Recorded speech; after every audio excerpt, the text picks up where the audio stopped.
If they can pull off the Chavez Jr. fight, it would be an amazement. The reason why is because they're going to sell the tickets. Canelo will win the fight. And the accomplishment would be, can Chavez Jr. make weight? He has never made a set date in years. Every time they set a Chavez Jr. date, they had to reschedule the fight. Because he can't make weight. We've seen... I think the fact that he just made weight out of nowhere and it looked good in his body, they said, all right, let's do it right now. Let's do it right now, Chavez. You just made weight. You can only put so much weight on. Let's do it now. Well, he weighed in at 168 last little tune-up. No, that means he came in at 175 and the scales was set. No way Chavez Jr. makes 168. Especially with that long layoff. It surprised me. Chavez Jr. I'll say the photos do make it look like he's working out now at least. I'll give him that, but the 165, I don't know, dude. Yeah, he works out for 2 weeks, then he wants a break.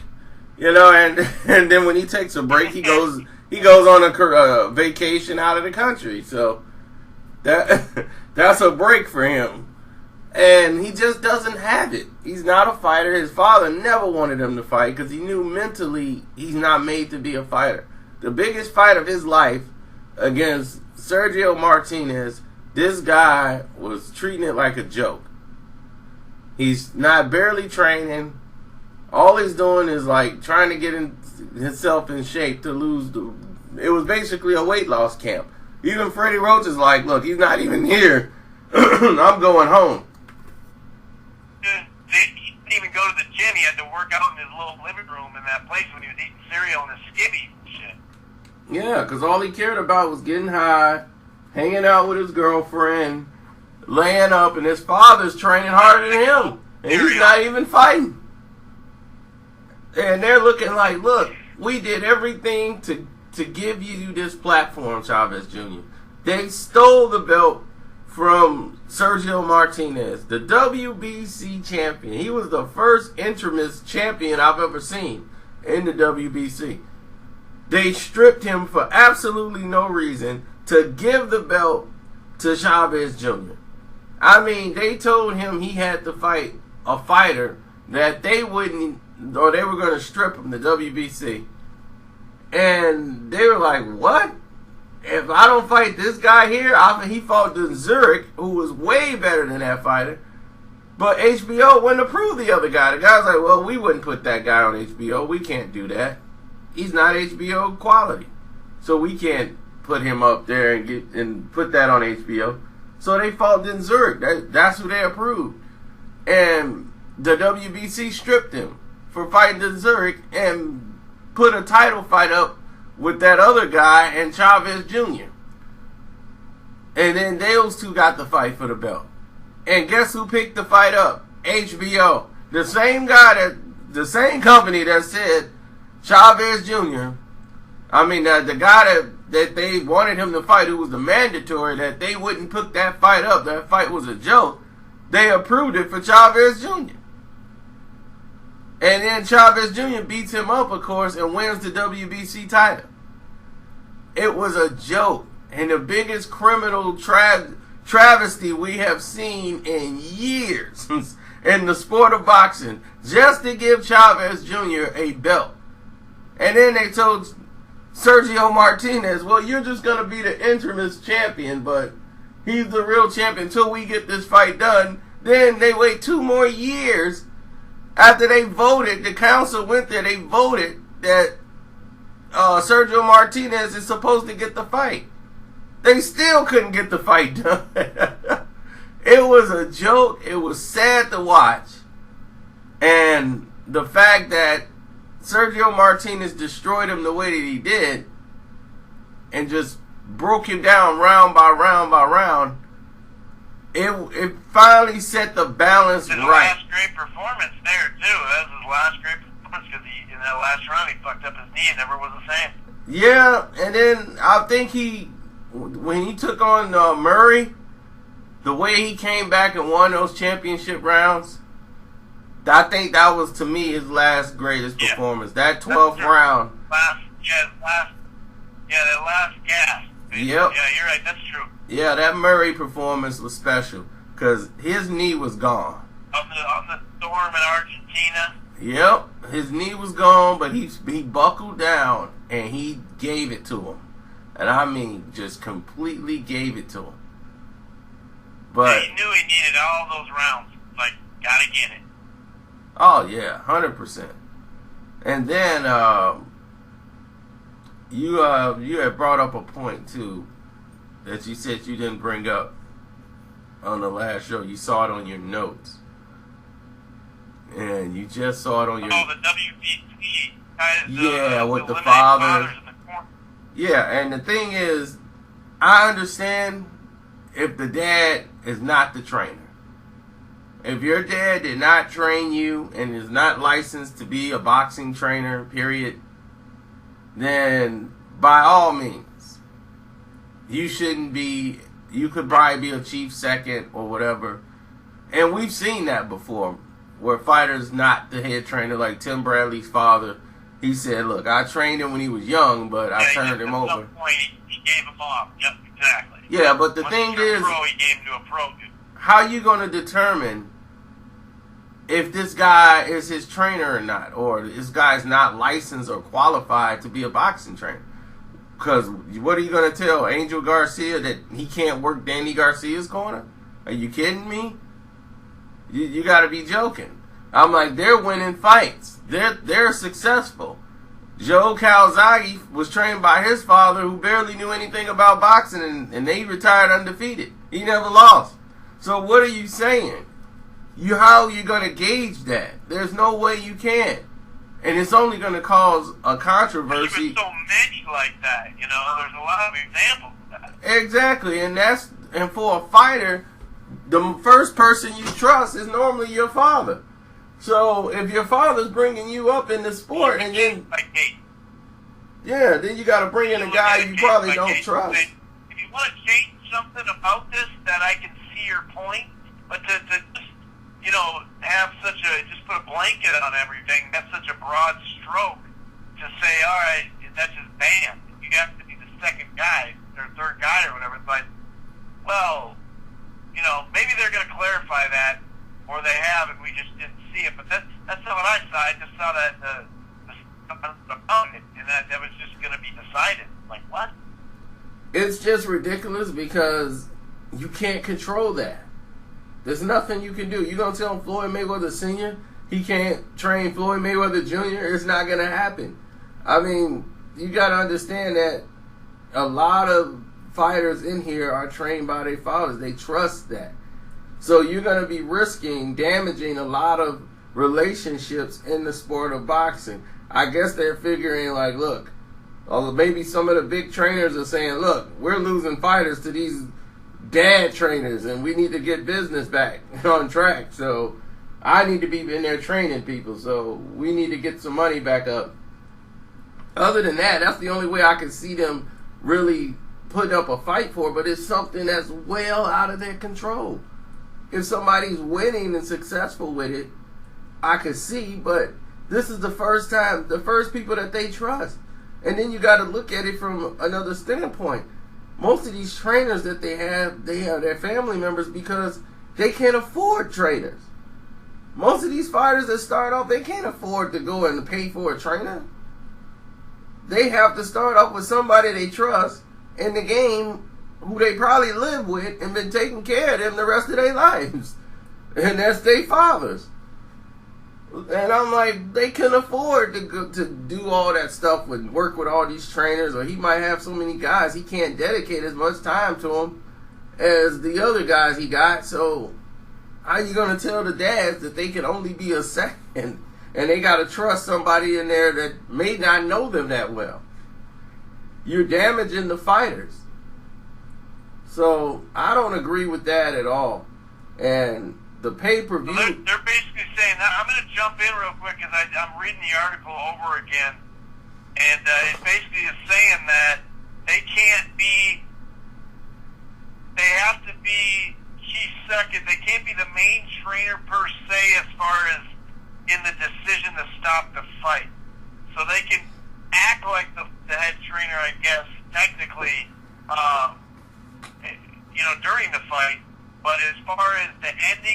fight throwing in the towel, they can't be decision-making in that process, I guess. And I'll be like, why not?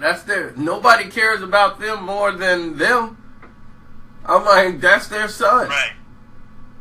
So who's going to care about them more than them? Early, too. To make a new rule, I've seen that early where a father stopped it too early. Exactly. I mean, the thing is, it's not, and this is what the commission is mistakenly doing. They're looking at it probably from a standpoint of, oh, wow, they're stopping it too early and they're messing up the bookies. Listen, that's not their concern. Their job should be the officials. The official job is to protect the fighter. The referee, it's up to his discretion to stop the fight. It shouldn't have to come to the corner. The corner is going to do what the referee isn't doing. So if the referee does not stop the fight, a fight that should be stopped, and they're not stopping it, then that's when the corner has to come in and throw the towel. They're throwing in the towel because they feeling the referee is not doing his job. So the commission should be after the referee.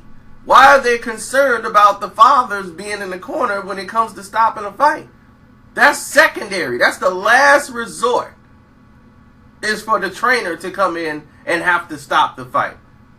It's the first discretion is the man in the ring, which is the referee. It is his discretion to stop the fight. And the commission, too. We got a doctor, we got a commission. There are other people before it comes to where someone's that hurt. Yeah, but I'm saying that's the first person that has the power to stop it, is the referee. Right. He's the first person in there. He's the one that's in that ring. So it comes to him to stop it before anybody. And if he's not doing his job, that's where the commission needs to be. Like, look, you're not doing your job. You're not stopping these fights when they need to be stopped. You don't go to the corner and say, hey, you guys are not throwing the towel in. It's like, if they're not throwing the towel in, then what was the referee doing? Because if it was definitely a fight that needed to be stopped, you don't go to the corner and say, hey, why you guys aren't throwing in the towel? You go to the referees and say, hey, why you didn't throw in this fight? Why you didn't stop the fight? Because that's their job. They're the first responders. If the first responders are not doing their job to save your fighter, they give you the option to throw the towel in, to stop it, because you want it to stop, even though the referee doesn't seem to be sharing your enthusiasm about it. You throw the towel in. That was a fail-safe that was put in there to protect the fighters, because the referees were being blamed early on that fights were going too long. So they came up with this, you could stop the fight from the corner by just coming in the ring. Because fighters were dying in the ring back then. And the referees were the judges. They were the judge and juries. There were no three judges outside of the ring. The referee made the decision on who he thought won the fight if it went to a decision. And guys were being killed in the ring. And they were like, the referee is corrupt. That's when they started letting people come in. There was wavings of towels, and we're not letting the guy go out. Now the corner could run in the ring and just completely stop the fight, but they would normally have to deal with the mafia and a lot of different aspects of the game, because this was started by gamblers and mobsters. This wasn't a sport built by honest commission businessmen. This was done by corruption. This sport was built on the foundations of corruption. So to see a decision like this, it's just weird to me that you wouldn't address the first responder in the ring, right, which is the referee, which makes the most sense. They would take the most moronic way and try to justify doing it by saying, well, we want to, we don't think they should have the towel. Why not? What are they doing wrong? Are they throwing it too early, or are they not throwing it at all? So if you're saying they're not throwing it at all, not their problem. Now, if they're throwing it in too early, and that's a problem, then what is the problem? Like, what did they see on the tape to make them say, well, they're throwing in the towel too early? And why would that be a concern of the commissions? Because that's a concern should be for the fighter. because he's the one that trusts these trainers, and that's his father. And his father threw the towel in too early on him that he might need to get a new trainer if he feels that's the case. You know, Buddy McGirt was the one that's known for stopping a fight too early, and people had like, look, I can't work with Buddy. He's stopping fights too quick. And once he started doing that, that's it, champion. I'm stopping it. What? There's just one more round to go. Yeah, but I'm going to stop it now. Ain't no need of letting you go out there. I'm barely getting touched. Yeah, I don't like what I'm seeing. I'm stopping it. And that's how Buddy used to do it. He'll stop it right in the middle and in that corner and stop a fight completely. And he was known for doing that. And now he's barely training anybody. Did it for Paulie. I remember Paulie in Hatton. Yeah, that was a bad one. I'm like, you think he can't go another 3 minutes? You think Paulie couldn't go 3 more minutes? Everything. I mean, come on, Paulie can make it. He can just move around. Jab, move, move, move. Yeah, I'm like, it's not like he's getting killed. It's like, what are you doing? It was totally unnecessary, shocking, and just completely puzzling as to why he even decided to stop the fight. So maybe Sulman just doesn't like dads in the sport right now, and he's trying to send a message to him or something. I don't really know, man. It seems really backwards. I don't really understand it. I get it to an extent. It's more to just start cracking down on people that waited too long and start to review them and have an interview or like a meeting with them and say, hey, we felt like, you know, you had an emotional thing there for your son, and we need you to be a little bit more professional and throw in the towel or whatever earlier or whatever. But we'll see. Maybe it'll be appealed or, you know, changed or whatever as well. What about Wilder, man? He's coming back on Fox. I really hope they build the undercard because Wawrinka is just a guy who, Karceno, he looks the part at 6'5" and 33-1, but his resume is really hollow. And the only time he stepped up, like I've been saying, is when he got, you know, ran out of town real quick against Povetkin. Now, maybe that was cheating Povetkin, but no matter what, it is what it is. I mean, this guy really hasn't done much, so he's coming back. Who do you see him fighting next? Would it be a fight against White and Stavern? I don't know if they could turn around and make that quick of a fight because, you know, White just came off of a pretty brutal fight with Chisora, so he's probably not trying to get in the ring by February or March to be ready for a fight like that, but that's the eliminator for his mandatory. But to have a stay busy comeback fight, that's one thing, but there's guys in the top 20 that are better than this guy. I just wish that they would have picked a little bit better guy if you're going to put it on Fox, to me. But hopefully they build the undercard like they did this last summer where they had a couple of good fights on the undercard. That's what I'm assuming they're doing. But who's Wilder going to fight next? I mean, will they go right to I don't know. Maybe would they go right to a pay-per-view with Wilder and let's say Joshua gets by Vlad, or would they wait and try to make it here since you can charge, you know, $65-$70 for pay-per-view? And Showtime's made it clear that they want him in the fight here once before he got that fight. I mean, I don't know. It just seems like a bum of the month club that leads to what? You know what I mean? There's kind of mystery. I wouldn't mind the opponent if I knew what was on the end of it, but that's who he's fighting on Fox in a primetime. Well, he's coming off of a surgery. For him, I don't really blame, but he's coming off of a surgery. To his power hand, which is his right hand, I mean, that's where he gets all his knockouts from. He throws punches with so much force, and he doesn't normally throw his punches correctly when he punches. I mean, the thing about him is he's a devastating power puncher. You don't want to throw him in right away on his first fight back, coming off of an injury, to somebody that's that dangerous. This is a guy he could probably knock out, and it'll look impressive, but he gets some rounds in. I say about 2 fights in, 1 fight after this, you could put him back in the ring with the winner of the Klitschko-Joshua fight, which he supposedly, that's what they're going to go in, towards, and that's what they're working towards for next year. So either at the end of next year or so, but after this fight, he should have 1 more fight. That's supposed to be a good fight after this. Either it's a rematch against... Solid opponent. Yeah, a rematch against Deverne or somebody in there, but it's a quality opponent. Then they're going to go right into the Anthony Joshua fight.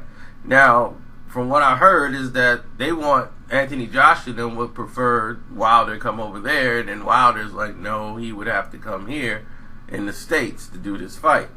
But Al Heyman has stake in Anthony Joshua as part of their deal, with Eddie Hearn and Showtime, and and that's why they've been feeding him nothing but all these Heyman fighters and building him up, because they want to put this mega fight together.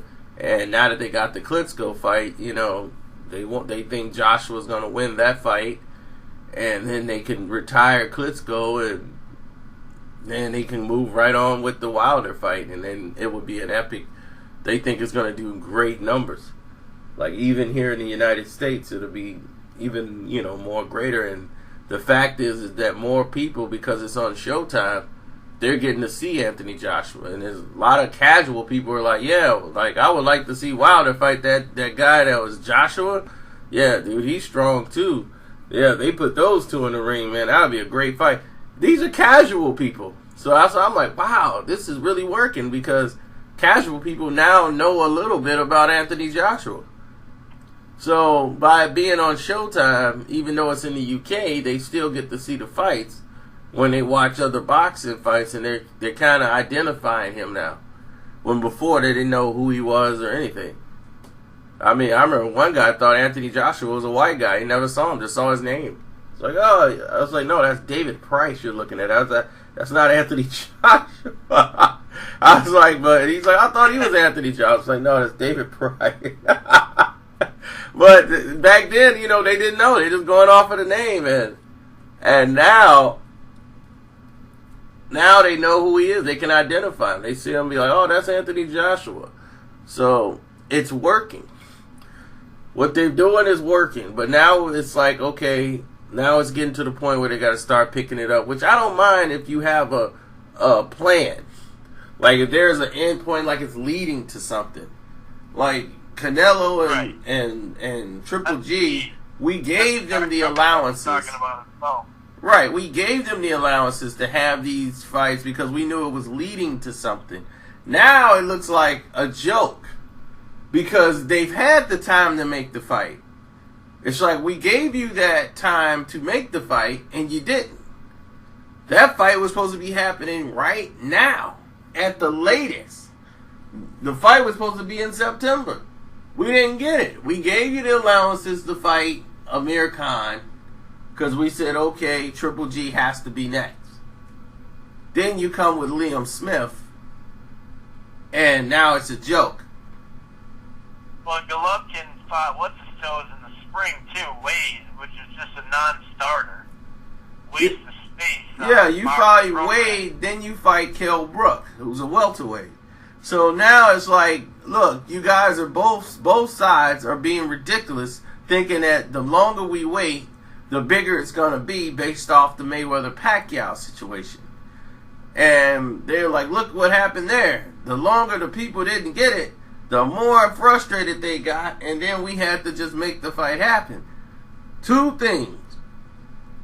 Mayweather and Pacquiao were very known here in the United States. Gennady Golovkin is not that known in the United States. He's known through most of the casual people. I mean, it's a lot better now than it would have been like a year or 2 ago. But trust me, these guys cannot keep winning at this pace. I mean, Gennady Golovkin, he has a result style that's interesting, and so does Canelo. This fight is going to do some big numbers, I think. And once I think that, I think it's going to surprise a lot of people by doing the numbers it do. A lot of people think it's going to fail. I think it's actually going to do close to 1 million on pay-per-view because the people are so frustrated with it that the casual fans are going to be influenced by the fans of boxing who want to see it happen so bad. They're going to make them go, whoa, this is a big fight. I got to run and go see it. Yeah, so the energy of that will make it do... Yeah, I think it could hit 1 million, but I wouldn't put it much over I wouldn't put it that much either. I would put it at probably like 800,000 plus.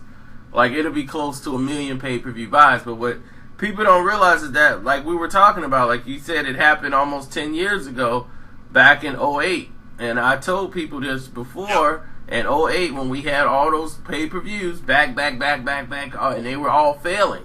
And people were like, my goodness. People didn't see the scale and the scope of how they were failing.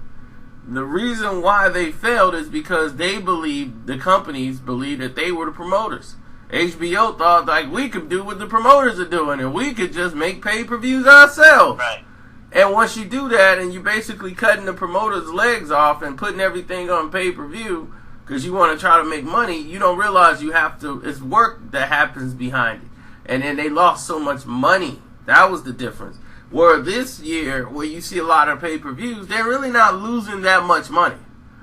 That's the problem. I mean, that's the difference. When you're paying Miguel Cotto and Shane Mosley and all these guys all that kind of money, like millions of, multi-millions of dollars, and then the pay-per-views are not coming out to match the money, you're taking a loss. But when the payoff this time is only, say, about 5 million, 6 million total for the whole thing, and then anything else you do over 200, 300,000, if you do that, you're winning. You're basically making some money off of it. So you're not losing. But the problem is the quality of what you're putting out. You know, when you're seeing fights take place like Canelo, Khan, and Kell Brook and Triple G, and these things, you know, it kind of throws people off. The Liam Smith fight in Canelo. Kirkland. Exactly, Canelo, Kirkland. Same time we got Deontay Wilder on Fox fighting a pushover. Exactly. These are the type of results that once you see them, you're going to say to yourself, wow, why am I even involved in getting myself excited for a pay-per-view for? Because pay-per-view used to be an event. That's why you're paying to see it. It's a big event, so you want to see it play out. It's harder to get people over if they don't know the fighters. Exactly. And then 8, 10 people over. Right, and then you got Manny Pacquiao and Jesse Vargas. That's not a pay-per-view fight. I think it's a good fight, something that should have been on HBO, but not pay-per-view. And when you put this on the platform to the people and try to say this is what a pay-per-view fight is, they're going to go, I don't want to see that on pay-per-view. You know, that's nothing to get excited about because no one's even built up Jesse Vargas at all. You haven't even heard about him until he was put on pay-per-view. So it's like, how do you get excited about it? And you expect people to run out and pay their money for it? No. It's done wrong. It's not done properly. Pay-per-view should be built up where there's interest on both sides, to the point where the public is demanding to see the fight. Think about all that exposure, Karceno. It started with, and not to cut you off, but just to piggyback off what you're saying, it started with, like I mentioned earlier, David Lemieux and Golovkin. When they put that on pay-per-view, we all were like, really? And then Crawford Postal, even Kovalev Ward. I mean, if these type of fights, they're best fights, some of them can't get on normal. The only reason why Walters and Lomachenko happened is because Canelo got hurt. Otherwise, that fight wouldn't have happened this year. So it's crazy to have that on the pay-per-view. That's an issue. Yeah. That's an issue. And then we got Cotto Kirkland coming up on pay-per-view. Yeah, it's terrible. And the thing is that the best fighters are not being promoted, and they're sitting on the sidelines, and they're like, they want to rather put these little showcase fights on for their fighters, but they want you to pay for them to see the showcase fights. They're not even saying we're going to do it on HBO now. They're saying we're going to do it on pay-per-view. So you're going to have people like turning their nose to pay-per-views. They're like, well, I'm not going to pay for that. I don't even know who that guy is. I'm not even worried about it. And then what's happening is the bars are not buying them. The bars used to pay for these events. And what they're doing is saying, look, I'll just... That's very true. Yeah, and they're not paying for them. And I know, because I normally would go by one of the bars, they'll say, look, forget that. For what they're charging, I'll just buy a Conor McGregor fight and I have my whole bar packed. He's like, people show up for him and Ronda Rousey and all that, so my bar is packed. Because they let them watch the fight for free. They don't charge them extra at this other bar. Like, one bar charge you $20 if you want to go in there and watch a pay-per-view. Well, this other bar is like, look, you can come here for free. As long as you're buying liquor and beer, come to my bar. I'll get the fight. But he's not going to pay. The only fight he would do is a Mayweather fight. He's like, Floyd Mayweather fights, I'll buy. He's like, Manny Pacquiao, now I don't buy his fights. And that spoke volume. Because he said, I lost my shirt on a fight with him and Bradley. The rematch. He's like, I lost my shirt on that one. And then he's like, he's fighting another guy. And I'm like, look, I'm not going to take a chance. And he says, it's a good thing I didn't because nobody even knew he was fighting that night. And he's like, they were like, oh, Pacquiao's fighting that night? And he's like, I'm not even going to waste my money again on Manny Pacquiao. So he's like, that ride's over. So Conor McGregor fills up my bar. So that's what I'm going to stick with. And I remember when he first fought Marquez, every bar had that fight for the last fight, fifth fight with Marquez, or the fourth fight with Marquez. Everybody had that. Every bar, every location had Marquez Pacquiao. It was at Champs. It was everywhere. I'm like, my goodness, you can't escape that fight. Everybody picked it up because they knew that this was a fight that was going to sell. And the thing is that Manny Pacquiao and all these guys, they need a dance partner because they don't really have what it takes. They don't have the ore. Like, Manny Pacquiao's whole connection was Floyd Mayweather. Once that was the goal they were leading to. So anybody he fought was just in the way, and people were so interested because they wanted to see it. Once he lost to Floyd, his personality is not something that would keep you gravitated to Manny Pacquiao. Only if they have the... I think his voice, though. His singing voice does. Oh, yeah. If they'd have kept promoting that, but see, everybody kind of walked away after the fight was done. They just said, man, he's done. And he pretty much is done because you don't hear nothing about him unless he's getting ready to fight and, like, around the sport of boxing. You know, he's back in the Philippines. So when he fights... If they don't have Floyd Mayweather or something to tie his name to look forward to him building up to, there's no interest in Manny Pacquiao. It's like, what is he even fighting for? That's why the people are not really watching it. They don't know where he's going. What's the direction? Is he going back to Mayweather? Mayweather's retired. Like Odo Kirkland. Exactly. I mean, think about it, dude. Like I said, they got at least 4 pay-per-views by June. It may be 5. If you think about it, Kodo Kirkland, Golovkin Jacobs, Canelo Chavez or Canelo against somebody. If it's BJ, it's probably going to be pay-per-view. Then you got Kovalev War 2, which has got to be pay-per-view. Yep. And then you got Pacquiao. Then you have Pacquiao lingering for a fight too, and that's probably got to be pay-per-view. So that's 4, possibly 5 fights in the first 6 months of the year. I mean... Yeah, and then this guy told me, he said... Maybe it's the promoter's fault for having the minimums that some of these guys have, but that's not, you know, I just can't, that's a lot of pay-per-views, dude. Yeah, and this guy told me because he said, look, I got a family. He's like, you know, my cable bills, he's like, I got 5 TVs in my house. They got cable, and he said my cable bill is about $200 a month.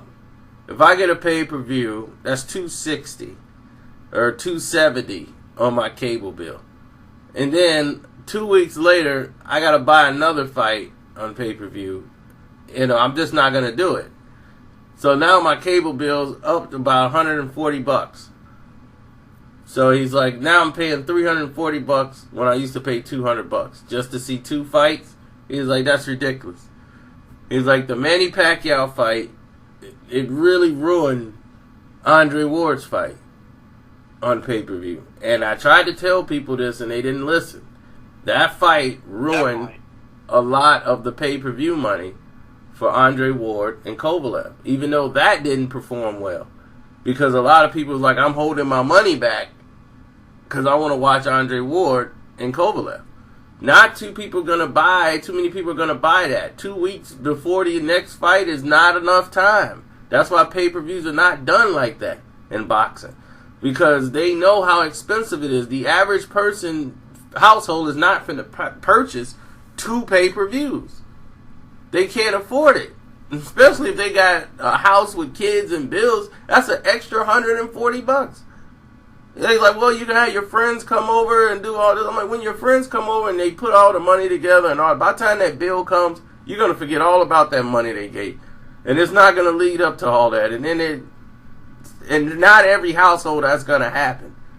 Where they'll probably put 20 on it, or here's this, or here's that. But still, you're looking at a bill that's going to be up by $140. Either. 2 weeks. You can't weeks. split it either, where we were saying, if you have a group of guys, a group of people come over, but if they don't know some of these guys, I mean, who really was pumped up as a common or casual boxing fan that they knew Postol and Crawford, Exactly. And the numbers clearly show.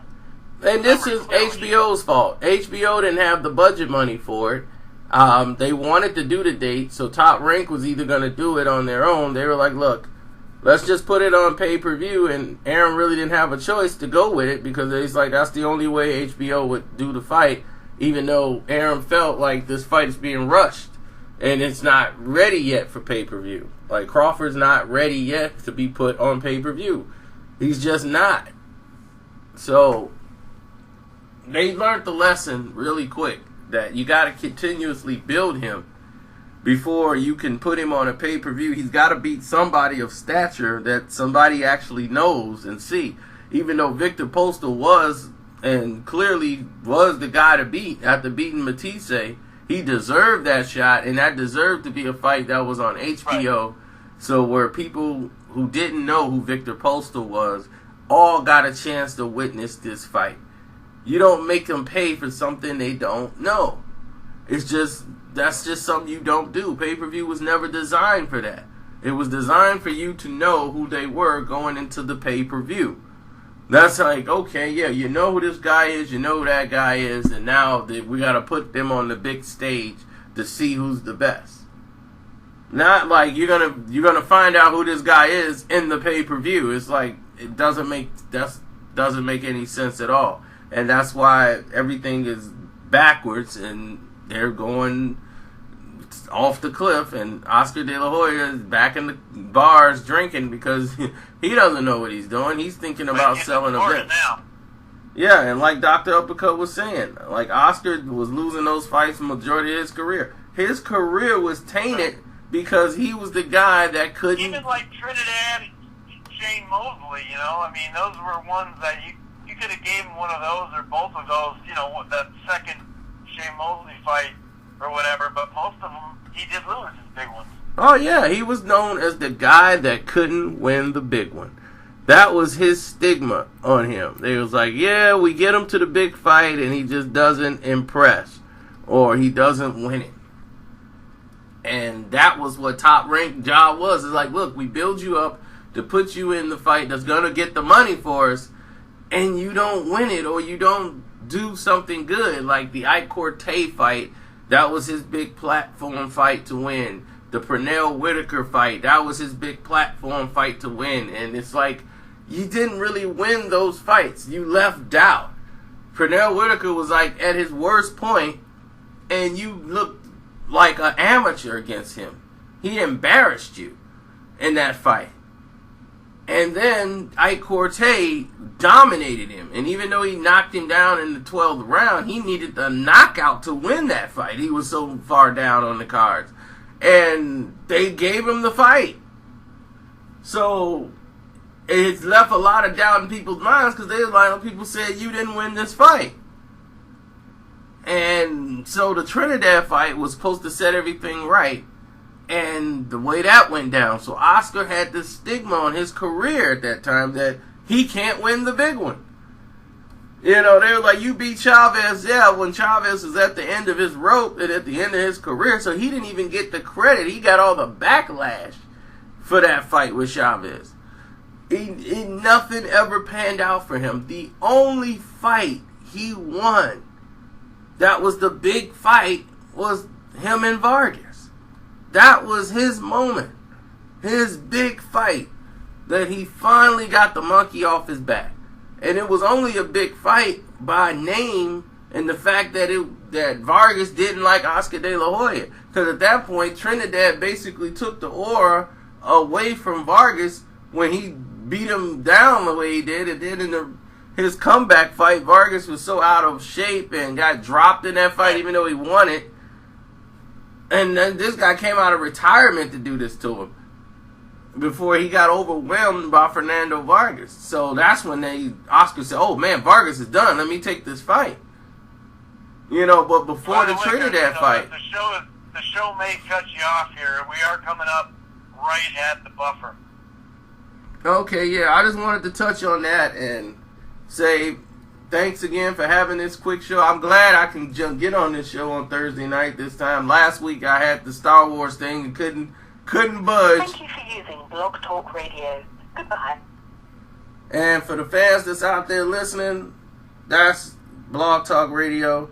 We do a show every Wednesday night from 8 p.m. Central Time to about 11 o'clock at night, talking boxing. So people just say, why you don't do that much boxing no more? We do boxing for like 3 hours straight. I'm going to put the link in the description box so you can hear the shows. And that way you get to get caught up with the shows and listen to them. If you really like boxing like that, you get to hear informative information about things that's going on in the sport. Chris Carlson is the host. He does a great job over there. And over the years, there's been a lot of great people that worked with this Blog Talks station. So I'm very proud of it that we've stuck with this show since its inception. I remember when they were first developing this show, and we're talking like 6-7 years ago, might have been even longer. That's how long the show has been going on, and it's thriving, and it's always epic. Every show, you never know who's going to be on the show. Bob Arum's been on the show. We've had countless fighters on this show. So I love this show. Like I try to make so much time to make it, to be on this show, because it's great. Fans get to call up and you get to talk to them and you get to be on the show too. So if you got something about boxing you want to say, every Wednesday night, 8 p.m. Central, 9 p.m. Eastern, and 6 p.m. Pacific, you can get on the show. Or you can just call and listen, or if you got a PC, you can listen to it from your PC. I'm out.